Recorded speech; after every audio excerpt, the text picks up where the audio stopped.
السلام علیکم ورحمۃ اللہ وبرکاتہ۔ سب کو میری طرف سے السلام علیکم۔ سر ہدایت میں آپ سب کا دل سے خوش آمدید ہے۔ میری پیاری بہنوں، آج ہم ایک بہت اہم اور سوچنے پر مجبور کر دینے والے سوال پر بات کرنے جا رہے ہیں۔ آج کا سوال ہے کہ کیا صرف زبان کا ذکر کافی ہے یا عمل بھی ضروری ہے؟ اچھا، ذرا سوچئے، کتنی مرتبہ ہم سبحان اللہ کہتے ہیں، الحمدللہ کہتے ہیں، اللہ اکبر کہتے ہیں، استغفر اللہ پڑھتے ہیں، درود شریف پڑھتے ہیں، اور یہ سب یقیناً بہت عظیم عبادتیں ہیں۔ ذکر اللہ کی سب سے پیاری عبادتوں میں سے ایک ہے۔ ذکر دلوں کو زندہ کرتا ہے، روح کو سکون دیتا ہے اور بندے کو اللہ کے قریب کرتا ہے۔ سبحان اللہ۔ لیکن یہاں ایک اہم سوال پیدا ہوتا ہے کہ اگر زبان اللہ کا ذکر کر رہی ہو لیکن عمل اللہ کی نافرمانی میں مصروف ہو تو کیا یہ کافی ہے؟ اگر انسان زبان سے استغفر اللہ کہے لیکن گناہ کو چھوڑنے کی کوشش ہی نہ کرے تو کیا یہ اصل استغفار ہوگا؟ اگر زبان اللہ کی محبت کا دعویٰ کرے لیکن زندگی اللہ کے احکام کے مطابق نہ ہو تو کیا یہ محبت مکمل ہوگی؟ میری عزیز بہنوں، یہ سوال ہر مومن کو اپنے آپ سے پوچھنا چاہیے، کیونکہ اسلام صرف الفاظ کا دین نہیں، یہ عمل کا دین بھی ہے۔ اللہ تعالیٰ نے قرآن میں بار بار ایمان لائے اور نیک عمل کیے کو ساتھ ساتھ ذکر فرمایا ہے۔ غور کیجئے، صرف ایمان کا ذکر نہیں، صرف عمل کا ذکر نہیں، بلکہ ایمان اور عمل دونوں کو ایک ساتھ بیان کیا گیا۔ سبحان اللہ۔ اس سے معلوم ہوتا ہے کہ اللہ کے نزدیک زندگی کا حسن اس وقت مکمل ہوتا ہے جب دل میں ایمان ہو، زبان پر ذکر ہو اور اعمال میں اطاعت ہو۔ اچھا، اس کا مطلب یہ بھی نہیں کہ اگر کسی کے عمل کمزور ہیں تو وہ ذکر چھوڑ دے۔ نہیں، ذکر تو ہر حال میں کرنا چاہیے، لیکن ساتھ ساتھ اپنے عمل کی اصلاح کی فکر بھی کرنی چاہیے۔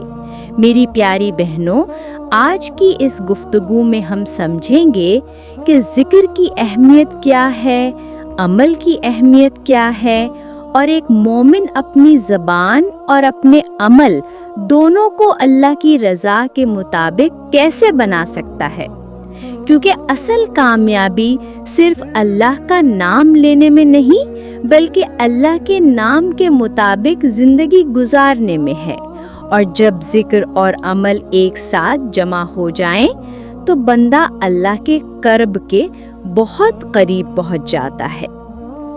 اچھا، اب ہم سمجھتے ہیں کہ صرف زبان کا ذکر کیوں کافی نہیں ہوتا اگر عمل اس کے مطابق نہ ہو۔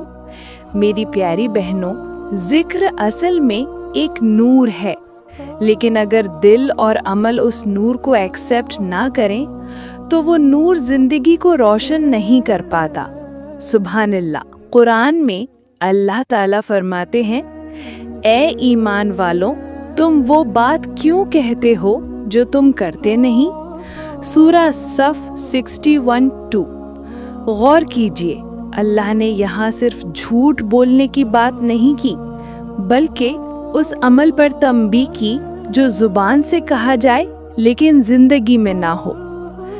اچھا، اس سے ہمیں یہ سمجھنا چاہیے کہ اسلام میں کنسسٹنسی بہت اہمیت رکھتی ہے، یعنی جو کہتا ہو وہ کرتا بھی ہو، اور جو کرتا ہو وہ اللہ کی رضا کے مطابق ہو۔ میری عزیز بہنوں، رسول اللہ صلی اللہ علیہ وسلم کا ایک اور ارشاد بہت گہرا ہے۔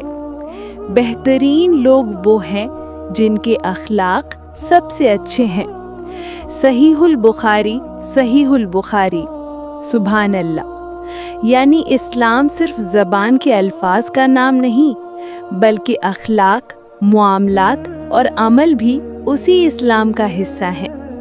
اچھا ذرا سوچئے، اگر کوئی شخص روزانہ سبحان اللہ کہتا ہے لیکن لوگوں کے ساتھ جھوٹ بولتا ہے، ان کے حقوق دباتا ہے یا ان کے دل دکھاتا ہے، تو کیا اس کا ذکر اس کی زندگی کو روشن کر رہا ہے یا صرف زبان تک محدود ہے؟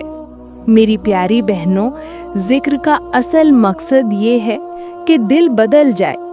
جب دل بدلتا ہے تو سوچ بدلتی ہے، سوچ بدلتی ہے تو عمل بدلتا ہے، اور جب عمل بدلتا ہے تو زندگی اللہ کی رضا کے قریب ہو جاتی ہے۔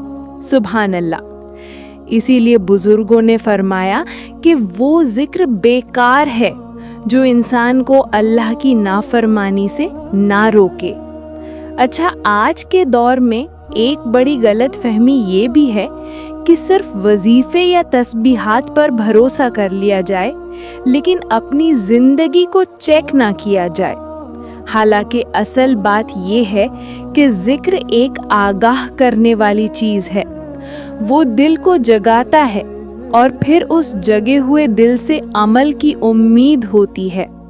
میری عزیز بہنوں، اس لیے اگر ہم چاہتے ہیں کہ ہمارا ذکر قبول ہو تو ہمیں اپنے اعمال کو بھی اللہ کے حکم کے مطابق لانا ہوگا، کیونکہ ذکر اور عمل جب ساتھ چلتے ہیں تبھی بندہ اصل کامیابی تک پہنچتا ہے۔ اچھا، اب ہم یہ سمجھتے ہیں کہ ذکر اور عمل کو ایک ساتھ کیسے چلایا جائے۔ میری پیاری بہنوں، سب سے پہلا اور سب سے آسان طریقہ ہے ذکر کو یاد دہانی، ریمائنڈر بنانا۔ یعنی جب آپ سبحان اللہ، الحمدللہ، اللہ اکبر کہتی ہیں تو صرف الفاظ نہ ہوں بلکہ دل میں یہ احساس ہو کہ میں اللہ کو یاد کر رہی ہوں جو مجھے دیکھ رہا ہے۔ سبحان اللہ۔ جب یہ احساس پیدا ہوتا ہے تو انسان کا رویہ بدلنے لگتا ہے۔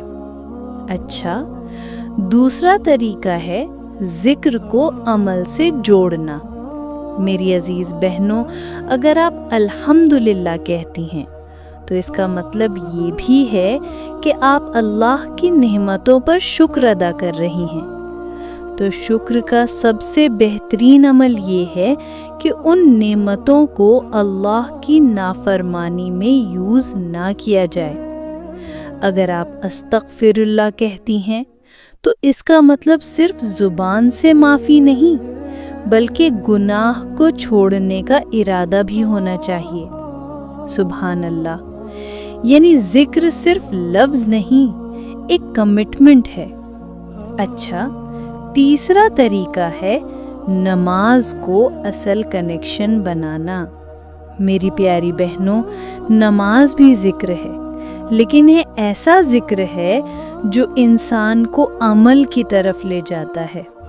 اللہ تعالیٰ فرماتے ہیں، نماز یقیناً بے حیائی اور بری باتوں سے روکتی ہے۔ غور کیجئے، اگر نماز پڑھنے کے بعد بھی انسان گناہ کی طرف جا رہا ہو تو اس کا مطلب ہے کہ نماز میں خشوع اور توجہ کی کمی ہے۔ اچھا، ایک اور بہت اہم بات، صحبت کا اثر۔ میری عزیز بہنوں، اگر انسان ایسے لوگوں کے ساتھ رہے جو صرف زبان سے نہیں بلکہ عمل سے اللہ کو یاد کرتے ہیں تو اس کا اپنا ذکر بھی زندگی بن جاتا ہے۔ لیکن اگر صحبت غفلت والی ہو تو ذکر صرف زبان تک رہ جاتا ہے۔ سبحان اللہ۔ اس لیے بزرگ فرماتے ہیں، ذکر کی روح عمل ہے اور عمل کی روح اخلاص ہے۔ اچھا، آج کے دور میں ایک اور ضروری بات، اپنے موبائل، اپنے وقت اور اپنی عادتوں کا محاسبہ کیجیے۔ کہیں ایسا تو نہیں کہ زبان ذکر میں ہے لیکن آنکھیں اور وقت غفلت میں چلے گئے ہیں۔ میری پیاری بہنوں، جب ذکر، دل اور عمل ایک لائن میں آ جاتے ہیں تو بندہ صرف ذکر کرنے والا نہیں رہتا بلکہ ذکر جینے والا بن جاتا ہے، اور یہی اصل کامیابی ہے۔ اچھا، اب ہم ان نشانیوں پر بات کرتے ہیں جو بتاتی ہیں کہ کسی کا ذکر صرف زبان تک محدود نہیں بلکہ اس کے عمل تک اتر گیا ہے۔ میری پیاری بہنوں، جب ذکر اصل میں دل میں اتر جاتا ہے تو سب سے پہلی نشانی رویے کی نرمی ہوتی ہے۔ انسان زیادہ برداشت کرنے لگتا ہے، غصے پر قابو آنے لگتا ہے اور لوگوں کے ساتھ سلوک بہتر ہو جاتا ہے۔ سبحان اللہ! کیونکہ جو دل اللہ کو یاد کرتا ہے وہ دل دوسروں کو تکلیف دینا پسند نہیں کرتا۔ اچھا، دوسری نشانی ہے گناہوں سے دوری کا جذبہ۔ میری عزیز بہنوں، جب ذکر زندگی بن جائے تو گناہ صرف غلطی نہیں لگتا بلکہ بوجھ لگنے لگتا ہے۔ انسان خود ہی اس سے دور ہونے کی کوشش کرتا ہے، اور اگر کبھی غلطی ہو جائے تو فوراً دل بے چین ہو جاتا ہے۔ سبحان اللہ! یہ دل کے زندہ ہونے کی علامت ہے۔ اچھا، تیسری نشانی ہے عبادت میں بہتری۔ جب ذکر صرف زبان تک ہو تو نماز بوجھ لگتی ہے، لیکن جب ذکر دل تک اتر جاتا ہے تو نماز سکون بن جاتی ہے، دعا میں لطف آنے لگتا ہے اور اللہ سے بات کرنا اچھا لگتا ہے۔ میری پیاری بہنوں، اللہ تعالیٰ فرماتے ہیں، یاد رکھو، اللہ کی یاد سے دلوں کو سکون ملتا ہے۔ سبحان اللہ! یعنی ذکر کا اصل اثر دل کا سکون ہے۔ اچھا، چوتھی نشانی ہے نیک صحبت کی طرف رجحان۔ جب انسان کا ذکر سچا ہو جاتا ہے تو وہ ایسے لوگوں کی طرف کھنچتا ہے جو اللہ کو یاد کرتے ہیں، اور غفلت والی محفلوں سے دور رہنے لگتا ہے، کیونکہ دل اپنی فطرت کے مطابق اچھائی کی طرف جاتا ہے۔ میری عزیز بہنوں، ایک اور اہم بات سمجھیے، اگر کسی کا ذکر اسے اللہ کی نافرمانی سے نہ روکے تو سمجھ لیجئے کہ اس ذکر میں کچھ کمی ہے، لیکن اس کا مطلب یہ نہیں کہ ذکر چھوڑ دیا جائے، بلکہ اس کا مطلب یہ ہے کہ ذکر کو اور گہرا کیا جائے، قرآن کے ساتھ، نماز کے ساتھ اور عمل کی اصلاح کے ساتھ۔ سبحان اللہ! جب ذکر اور عمل دونوں مل جاتے ہیں تو بندہ صرف زندہ نہیں رہتا بلکہ روحانی زندگی کا اصل مزہ محسوس کرتا ہے، اور یہی اللہ کے قریب ہونے کی نشانی ہے۔ تو میری پیاری بہنوں، آج کی پوری گفتگو کا نتیجہ یہ ہے کہ صرف زبان کا ذکر کافی نہیں ہوتا، بلکہ ذکر تبھی اپنی اصل روح پاتا ہے جب وہ عمل میں ڈھل جائے۔ ذکر دل کو جگاتا ہے، لیکن عمل اس جگی ہوئے روح کو زندگی دیتا ہے۔ میری عزیز بہنوں، یاد رکھیے، اسلام صرف لفظوں کا نام نہیں، یہ زندگی بدلنے کا نام ہے۔ اگر کوئی شخص روز سبحان اللہ کہتا ہے تو اس کا مطلب یہ بھی ہے کہ اس کی زندگی میں اللہ کی پاکیزگی کا اثر نظر آنا چاہیے۔ اگر کوئی الحمدللہ کہتا ہے تو اس کا مطلب یہ بھی ہے کہ وہ شکر گزار زندگی جی رہا ہو، اور اگر کوئی استغفر اللہ کہتا ہے تو اس کا مطلب یہ بھی ہے کہ وہ گناہ سے بچنے کی کوشش کر رہا ہو۔ سبحان اللہ! یعنی ذکر صرف زبان کا نہیں